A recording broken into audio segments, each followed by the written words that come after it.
Yeni videodan herkese merhaba arkadaşlar, ben Sezcan. Kanalımı yeni ziyaret edenler için ufak bir bilgilendirme yapmak istiyorum. Şu ana kadar 40'tan fazla ülke ve 100'e yakın şehir gezmiş ve kabin memurluğu mesleğini severek yapan birinin videolarını izliyorsunuz. Kendi iş hayatımın hikayesini öncelikle sizinle paylaşmalıyım ki sonuca giden yolda atmış olduğum adımları ve kullandığım yöntemlerle size yararlı olabileyim. Aynı zamanda neler yapmanız gerektiğini net bir şekilde görebilin. Çaylar ve kahveler hazırsa yeni videoya geçelim.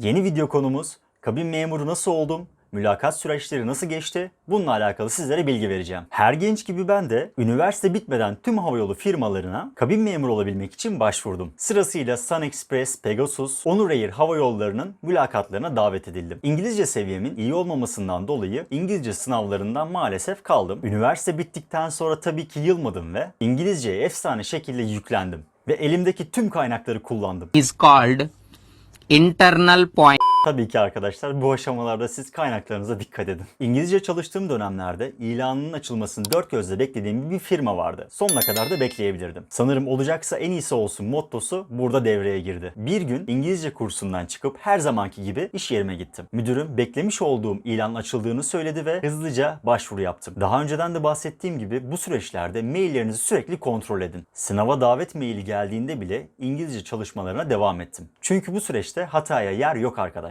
Tek şansınız var ve onu iyi değerlendirmeniz gerekiyor. Sürecin bana katmış olduğu en iyi şeylerden bir tanesi zamanı iyi yönetebilmek olmuştur. Sabah İngilizce kursuna, oradan çıkıp part-time çalıştığım iş yerine ve sonra boy kilo oranını yakalayabilmek için spor salonuna gittim. Ve tabii ki kitap okumayı da ihmal etmedim. Kısa ve imkansız görünen çoğu şeyi zaman yönetimiyle hallettim. Bu süreç üniversite sonrası yaklaşık 3 ay sürmüştü. Zamanla zaten alışkanlık kazanıyorsunuz. Ve o önemli gün gelip çattığında sırasıyla bilgisayar ortamında İngilizce sınavı yapıldı ve sorular gayet basitti.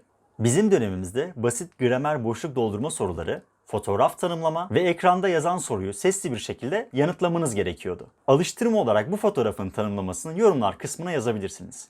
Böylelikle kendi seviyenizde görmüş olursunuz. Şu anki sistem pandemi sebebiyle değişikliğe uğradı. Bu süreçte paragraf sorularına ve aynı zamanda İngilizce kelimelere yoğunluk göstermeniz sizin faydanıza olacaktır. Ayrıca yeni sınav sistemi ve mülakat aşamaları ile ilgili olacak olan video hazırlandı. Kısa zamanda sizinle de bunu paylaşırım. Arkadaşlar, İngilizce sınavından başarılı olanları yaklaşık bir hafta sonra tekrar çağırdılar. Aynı zamanda yüz yüze İngilizce mülakat gerçekleştirildi. Bu anlattığım aşamalar aynı gün içerisinde gerçekleşiyor ve kısa zamanda bitiyor. İngilizce mülakat aşamasında bana sorulan sorular şu şekilde. Kendini tanıtabilir misin? Anneler gününde ne hediye alırsın? Hangi bölümden mezunsun? Ayrıca mülakattan başarılı olamazsan ne yapacaksın gibi sorular soruldu. İngilizce mülakatı ile alakalı size vereceğim güzel tavsiyeler var. İngilizce seviyemiz ne olmalı sorusunu soran arkadaşlar için bunun yararlı olacağını düşünüyorum. Bunları bir yere not alırsanız sizin faydanıza olacaktır. Mülakatta kesinlikle sakin olmaya çalışın. Heyecanlı mısın sorusuna kesinlikle evet deyin. Bu soruya hayır dediğinizi düşünsenize, mülakatı yapanlar açıkçası şunu düşüneceklerdir. Yıllardır belki de bu meslek için bekliyor ama heyecanlı değil. Burada kesinlikle evet heyecanlıyım demelisiniz. İngilizce mülakatında sorulan soruları anlamadıysanız eğer, kemküm etmektense mülakatı yapan kişiye mutlaka soruyu tekrar etmesini rica edin. Kurduğunuz cümlelerdeki gramatik yapı ne kadar üst seviye olursa bir sonraki soruda da gramatik yapı daha da üst seviyelere çıkacaktır. Bunu kesinlikle unutmayın arkadaşlar. Sorulan sorulara cevap vereceğim derken gramer kullanımını Everest Dağı'nın tepesine kadar kesinlikle çıkartmayın. Bu yüzden grameri ne kadar alt seviyede tutarsanız sizin faydanıza olacak. Genel hatlarıyla İngilizce mülakatım bu şekilde. Psikoloji mülakatında sorulan sorular ise çok sinirli misin ve sinirini yatıştırmak için ne yaparsın? Eski yöneticinizi arasam sizin hakkınızda olumlu olarak ne söyler? Psikoloji mülakatında bana gelen sorular bu şekildeydi.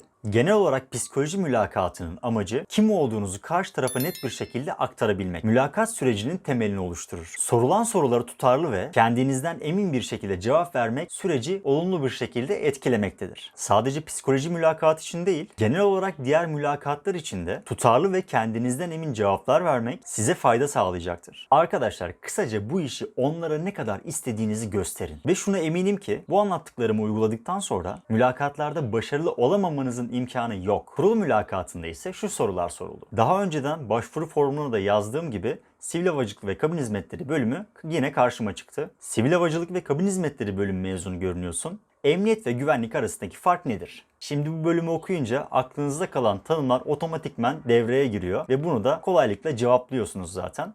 Bir diğer soru ise mülakattan başarısız olursan ne yapacaksın oldu. Arkadaşlar özellikle bu soru başvuracağınız, gireceğiniz mülakatta her yerde karşınıza çıkar. Bu mesleği ne kadar istediğiniz, bu soruya vereceğiniz cevap ile açığa çıkıyor. Basit ve net cevap her zaman en iyi cevaptır arkadaşlar. Aklınızın bir köşesine bu dursun. Ben bu soruya kabin memuru olana kadar devam edeceğim cevabını vermiştim. Basit ama etkili. Bir diğer soru, bu mesleği yapabileceğine inanıyor musun sorusuydu. Arkadaşlar not almanız gereken bir diğer soru aslında bu. Vereceğiniz cevap çok önemli. Bu sorunun cevabı hiçbir şekilde gezmek, görmek, yeni kültürler tanımak olmasın. Çünkü artık çok klişe oldu. Biraz yaratıcı olun. Yani biraz daha kendi özünüzden bir şeyler katın. Gerekirse bunu önceden düşünün ya da ezberleyin. En kolayı bu olur. Basitçe bu soruya şöyle cevap vermiştim. İnsanları ve hizmet sektörünü sevdiğimi ve problem çözmekten hoşlandığımı söylemiştim. Bu şekilde basit cevaplar verebilirsiniz. Önemli olduğunu düşündüğüm bir diğer soru firma hakkında gelecek olan sorular arkadaşlar. Mülakatlara gitmeden önce ilgili firmayı derinden bir şekilde araştırın.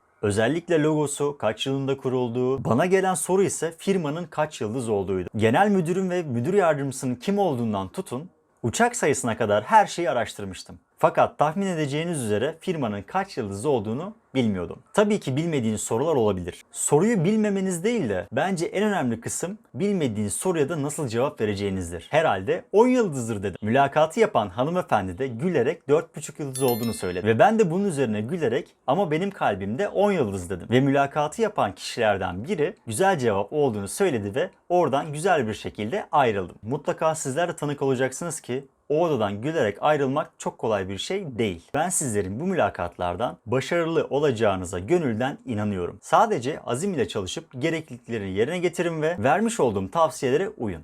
Zaten gerisi çorap söküğü gibi gelecektir. Kurul mülakatından sonra tüm süreçleri tamamlamış oluyorsunuz. Aradan 2 hafta gibi bir süre sonra beklediğim mülakat sonucu maille geldi ve inanılmaz mutlu oldum. Ve işte o zaman bir şeyler başardığınızı anlıyorsunuz arkadaşlar. Umarım bu bahsettiğim mail sizlere de gelir ve bu mutluluğu sizler de yaşarsınız. Ardından zaten eğitim sürecim başladı. Bu da başka bir video konusu olsun. Eğitim sürecimle de alakalı bilgileri sizinle paylaşacağım. Video hoşunuza gittiyse videoyu beğenmeyi ve kanala abone olmayı unutmayın. Ayrıca bir sonraki video konusunu siz belirlemek için yorumlar kısmına bunu mutlaka yazın. Şimdilik anlatacaklarım bu kadar. Hoşça kalın.